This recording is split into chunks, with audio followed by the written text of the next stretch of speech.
Hi guys, இப்போ நம்ம வந்து ஸ்ட்ரிங் பேசிக்ஸ் பற்றி பார்க்க போகிறோம். நார்மலாக ஸ்ட்ரிங் அப்படின்ற டேட்டா டைப்னா என்னென்னா collection of characters. For example உங்கள் நேமாக இருக்கலாம்.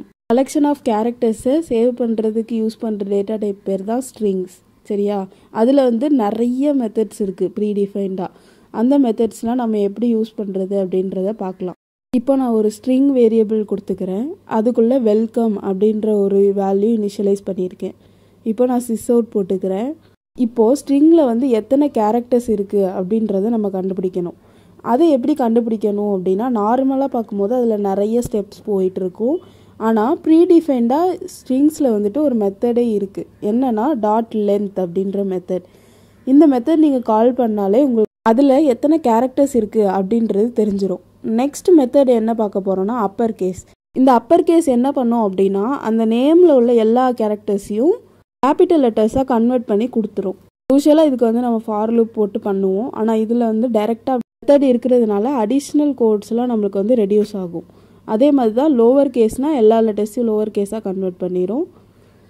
ஸ்ட்ரிங்கில் இன்னொன்று என்னென்னா, நீங்கள் இந்த இதை இன்னொரு வேரியபிளுக்கு அசைன் பண்ணுற வரை நம்ம பண்ணுற சேஞ்சஸ் வந்து மெயின் ஸ்ட்ரிங்கில் மாறாது.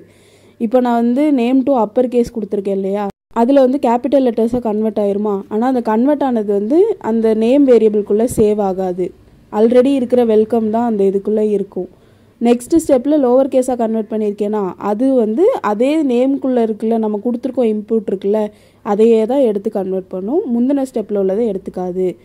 சப்போஸ் ஒரு வேரியபிள் அசைன் பண்ணி நீங்கள் அதில் கன்வெர்ட் பண்ணுறீங்க அப்படின்னா அப்போது சேவ் பண்ணிக்கும். நெக்ஸ்ட்டு வந்து இண்டெக்ஸ் ஆஃப் அப்படின்ற ஒரு மெத்தட் இருக்குது. அப்படின்னா என்னென்னா, இந்த கம் அப்படின்றது வந்து எந்த இடத்துல ஸ்டார்ட் ஆகுது அப்படின்ற மாதிரி டீட்டெயில்ஸ் நமக்கு கொடுக்கும். இண்டெக்ஸ் பொசிஷன் கொடுக்கும்.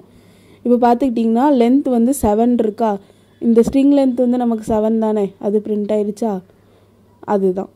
நெக்ஸ்ட்டு வந்துட்டு என்னென்னா அப்பர் கேஸ். அப்பர் கேஸாக கன்வெர்ட் ஆகி பிரிண்ட் ஆயிருக்கா, அதுவும் நடந்திருக்கு.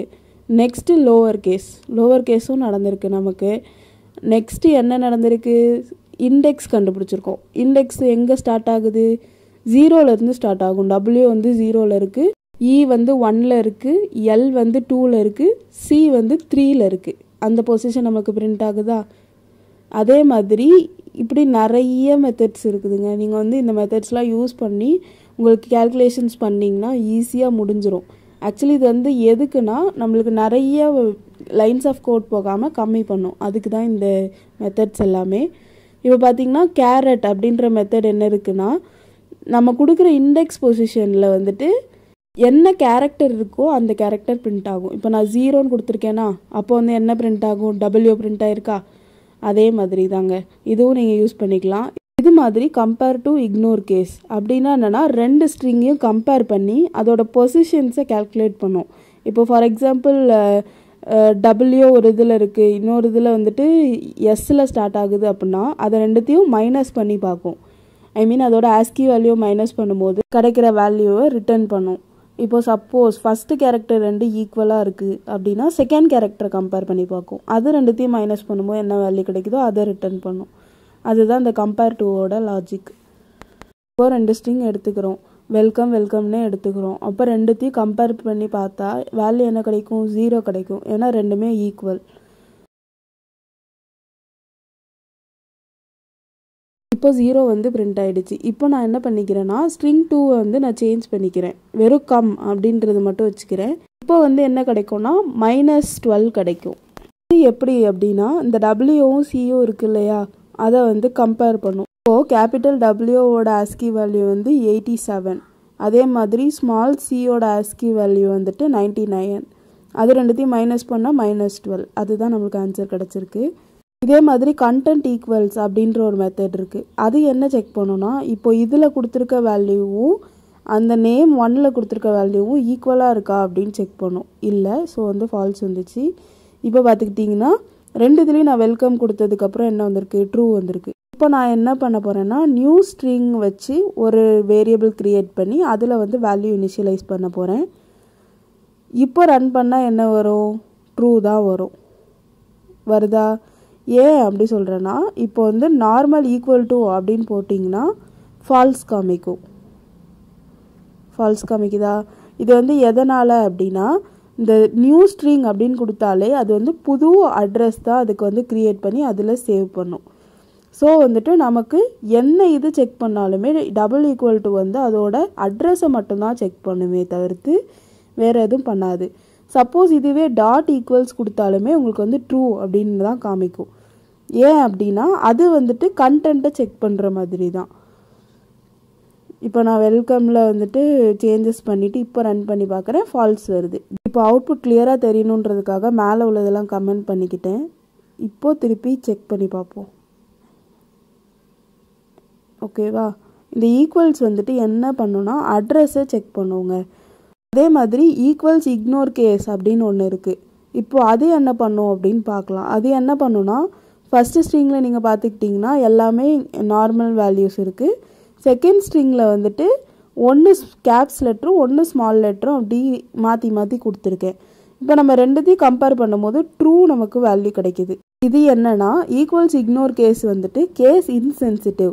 கேப்ஸில் இருந்தாலும் சரி ஸ்மாலில் இருந்தாலும் சரி ரெண்டு வேல்யூ ஈக்குவலாக இருக்கான்னு மட்டும்தான் செக் பண்ணும். அது கேப்ஸு ஸ்மாலு அதெல்லாம் தேவையில்லை. அதுதான் வந்துட்டு ஈக்குவல்ஸ் இக்னோர் கேஸ்.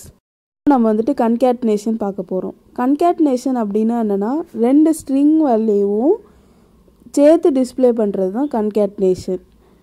இப்போ நான் S1ல் ஹெலோன்னு கொடுத்துக்கிறேன், S2ல் ஆல் அப்படின்னு கொடுத்துக்கிறேன். சரிங்களா? இப்போ வந்துட்டு ஒரு சிஸ் அவுட்குள்ளே வந்து S1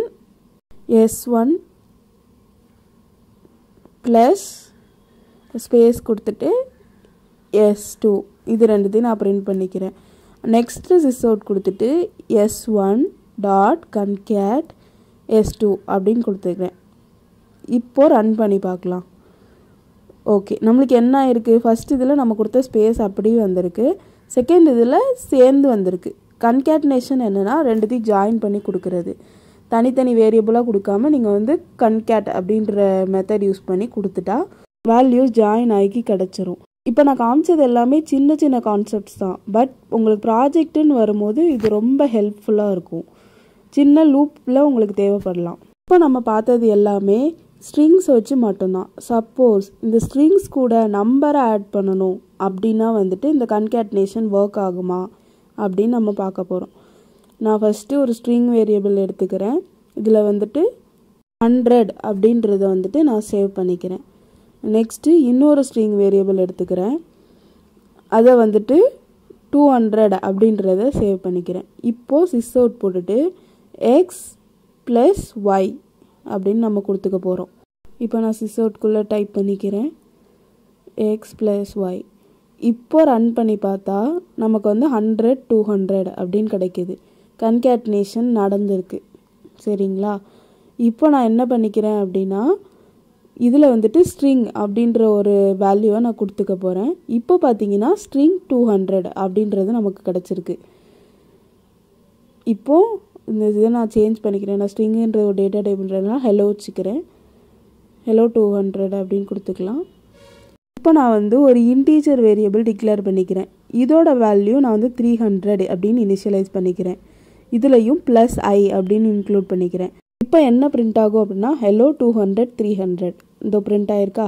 இப்போ என்ன பண்ணிக்க போகிறேன் அப்படின்னா ஸ்ட்ரிங் ஒய் அப்படின்னு கொடுத்துருந்தோம்ல அதை வந்து இன்ட் ஒய் அப்படின்னு மாற்றிக்க போகிறேன். இப்போ ரன் பண்ணி பார்த்தாலும் உங்களுக்கு ஹெலோ 200 300 தான் வரும். சரிங்களா? இதோ அதே அவுட்புட் தானே வந்திருக்கு. என்ன ஆகுது அப்படின்னா ஸ்ட்ரிங்குக்கு அப்புறம் நம்ம வந்து கொடுக்குறது எல்லாமே ஸ்ட்ரிங்காகவே எடுத்துக்குது. இன்டீஜர் வேல்யூவாக அதை மட்டும் தனியாக ப்ளஸ் பண்ணி காமிக்க மாட்டுது. இன்டீஜர் வேல்யூவை ஸ்ட்ரிங்குக்கு பின்னாடி கொடுத்தா தான் ஆட் பண்ணி காமிக்க மாட்டுது, அப்பெண்ட் பண்ணுது. சப்போஸ் இந்த இன்டீஜர் வேரியபிள்ஸை ஸ்ட்ரிங்குக்கு முன்னாடி கொடுத்தா என்ன ஆகுது அப்படின்றத பார்ப்போம். இதை பார்த்தீங்களா? ப்ளஸ் ஆகி காமிக்குது. என்னன்னா இன்டீஜர் ஃபஸ்ட்டு கொடுத்த உடனே அதை வந்து ப்ளஸ் பண்ணி ஃபஸ்ட்டே வச்சிருது. அண்ட் தென் ஒரு ஸ்ட்ரிங் வேல்யூவை பார்த்ததும் அப்பெண்ட் பண்ணி விட்டுருது. ஃபஸ்ட்டு வந்து அப்படி கிடையாது. ஃபஸ்ட்டே ஸ்ட்ரிங்கை பார்த்ததும் அடுத்தடுத்து அப்பெண்ட் பண்ணிகிட்டே போகுது. அதுதான் டிஃப்ரென்ஸ். தேங்க்யூ.